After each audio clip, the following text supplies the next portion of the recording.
Hey everybody, it is me, Vincent, coming to you from another beautiful day here at Universal Orlando. And today, I wanted to make a video talking about summer, and more specifically, how to survive your summer at Universal Orlando. I'm sure you probably figured this out already, but Florida is hot. These theme parks are hot. And if you're visiting Universal this summer, you're gonna have a lot of fun, but you're also gonna be really, really hot. So I wanted to come out here and do a little quick survival video, give you guys some really important tips to follow to make sure that you get through these really hot days that are coming for your future summer visit to Universal Orlando, or really like any time of the year. It's just hot all the time here in Florida. So welcome to the latest episode of VincentVision.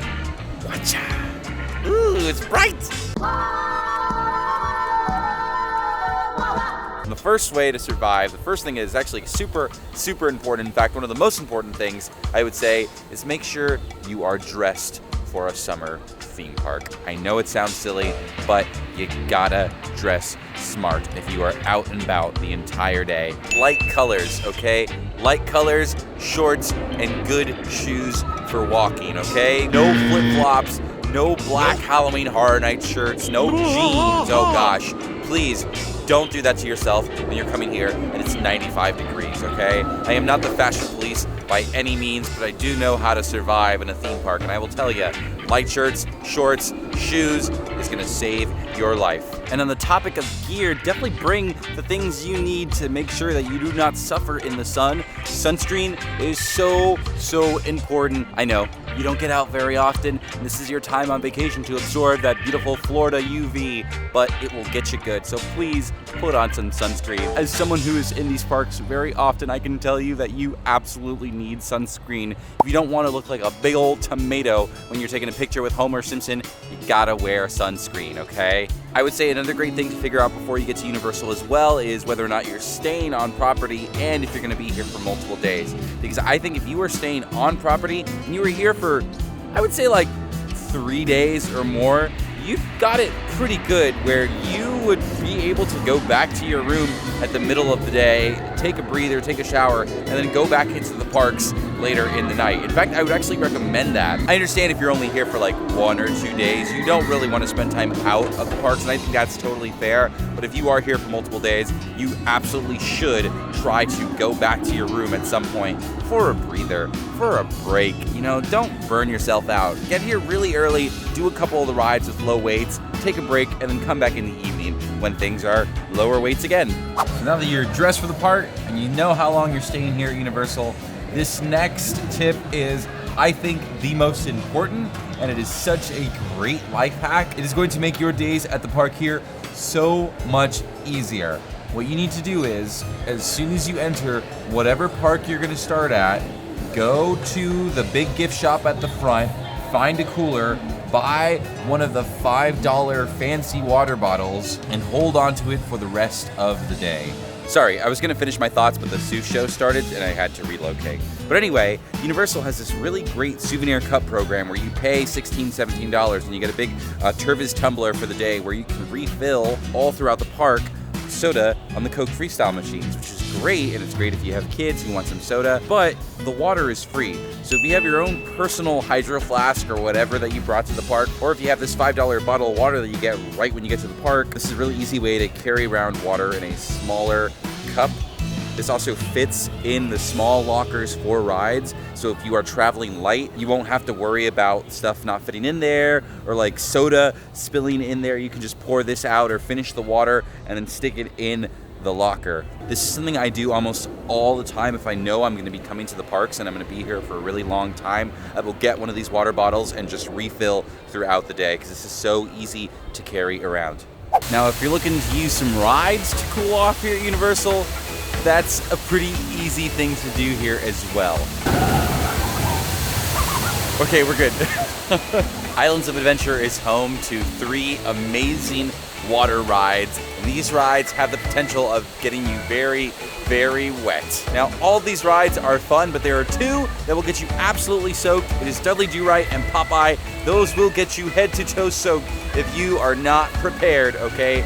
It's not even like, oh, can I sit here and I won't get as wet? No, doesn't matter. They don't care. You're gonna get soaked however you ride. If you're looking for a great water ride experience but don't want to get super soaked, I would actually recommend the Jurassic Park River Adventure out of all of the big 3 water rides here. And even though that looks really, really bad, I promise you, out of all 3 of them, Jurassic Park is the one that's gonna get you the least amount of wet. Water does not come into the boat, usually. Well, maybe usually for me, because I always sit towards the back of the boat. That is where I'm guaranteed to get the least amount of wet on the Jurassic Park River Adventure. So definitely keep that in mind if you are looking to ride the water rides and you wanna get a good little splash, but you don't wanna get head to toe soaked. You know, I did this whole part of the video near one of my favorite areas to cool off here at the park. So if you're looking for something quick, it's right by the drop of the Jurassic Park River Adventure. You can stand here. It's got a really big splash zone. You don't have to go all the way down to the end like those crazy kids are doing. But if you stand like right over here near the rocks, I think you can get just a good little spritz, a nice mist blown in your direction. In fact, here, I'll hang out for a second and see what actually happens. Hopefully I won't get super wet, but I did just get a brand new camera that is weatherproof.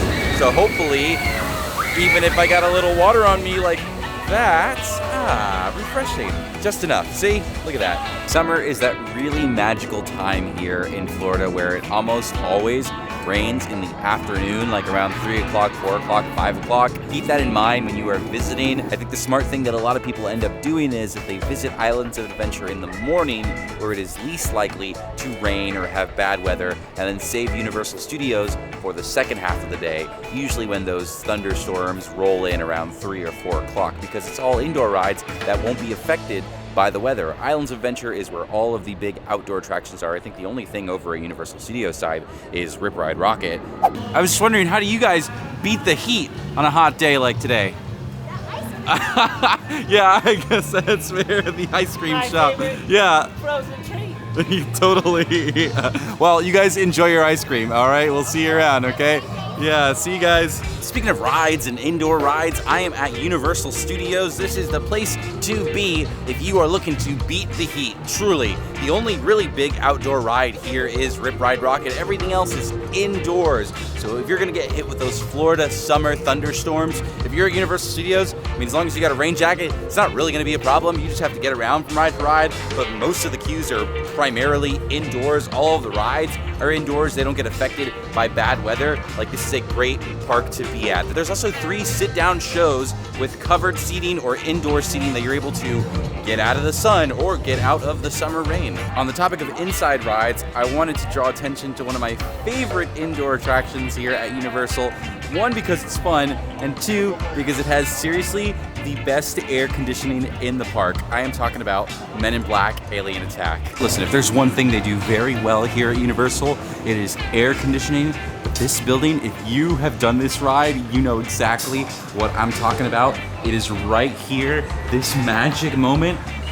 Oh my gosh, I wish you could feel this. Oh my gosh, I wish you could feel how good this air conditioning is for this ride. Like, I'm not even gonna ride the ride. I just wanted to walk through the building with my camera just so I could feel the really amazing air conditioning of the Men in Black ride.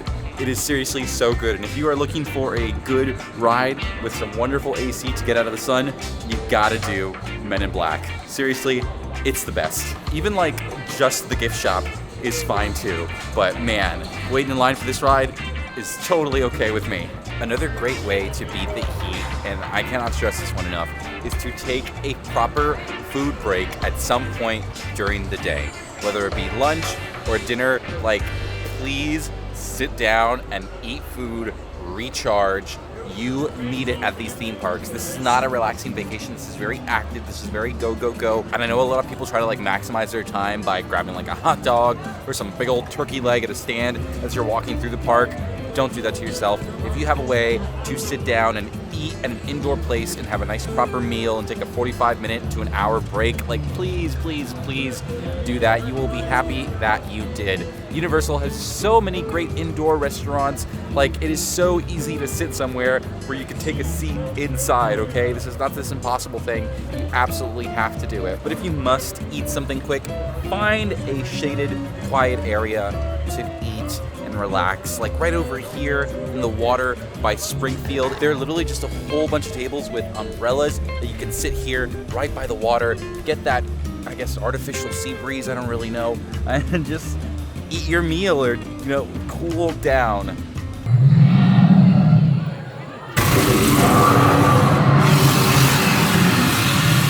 So there's now lightning within 5 miles of the park. That is when they close the outdoor rides. And as you can see here at Universal, it's still a pretty normal day. People are out and about, they're walking around. All the rides are still open at this side, so it's not uncommon for people to just keep on going. And sometimes there'll be days like this where there is a lightning storm, but not necessarily a rainstorm, though it is like about to happen. There are little baby drops, so I might need to find some cover pretty soon.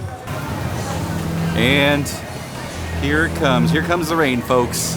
I have seeked refuge in the nearest indoor building, which for some reason over at Universal Studios Florida feels like there's a lot more of those. But I did happen to like end up in the candy store, which could be potentially dangerous depending on how hungry I might be and how long this storm actually lasts. I never worry too much about the storms here because they might rain really hard for 15, 20 minutes or so, but then it'll clear up sometimes like it never even happened. So that's kind of what I'm hoping for today. Because I'm just trying to do a video today. I'm not trying to be a whole day here at the park. And there you have it, folks. That is literally how it works. It was like seriously less than 5 minutes and the rain has stopped. Now there are still dark clouds in the sky, so it'll probably start raining again, but this is your chance to move and keep on rocking. So that is exactly what we're gonna do. We're gonna head towards the front of the park because I think I've said everything I need to say with this video. And just like that, the rain is back. Actually, I do have one more bit of advice, and that is don't be afraid to call it quits, okay? If you are staying here at Universal for multiple days and you are staying on site as well, and you get a day like this where it's pretty awful and it's raining for a really, really long time, just go back to the hotel. It's okay. The park's gonna be open later. The park's gonna be open tomorrow, especially if you hit like 4 or 5 o'clock and it's raining like this and you've had a pretty successful day. Like, it is totally okay to go back to your room or your hotel. Okay, oh my God, it's windy. Don't be like me, who didn't bring anything, and I had to buy this tiny little umbrella. I'm currently hiding out the rain under said umbrella so I can finish this video and then go home in my wet shoes, which is what I'm gonna do now because I think the video is finished. I think I've said all I can say about trying to enjoy Universal in the heat and the summer. Be prepared. Hopefully this video helps. I hope you had fun having fun with me. And with that being said, that is all I've got. So thank you guys for watching yet another Vincent Vision, and I will see you guys at the next one. Bye-bye. Oh, all the water is on my back. Okay. Bye-bye, guys. I'm going home.